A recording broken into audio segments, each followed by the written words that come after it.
ደህና ናት።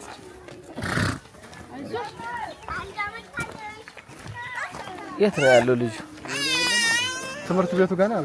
ትምህርት ቤቱ የት ነው? የምን ልጅ ነው? ማን ነው?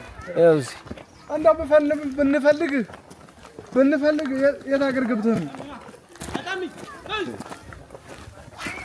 ኧረ ሸምሱ አግተን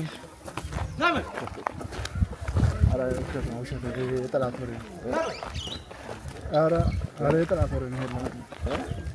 የጠላት ወሬ ነው። ግን የት ሀገር እጌስ ጨመርከው ነው? መኪናውን የት ገብታችሁ ነው? የት ገብተህ ነው? እኛማ በትምህርት ቤቱ በላይ ወደ ላይ ሄደን እየፈለግን ነው።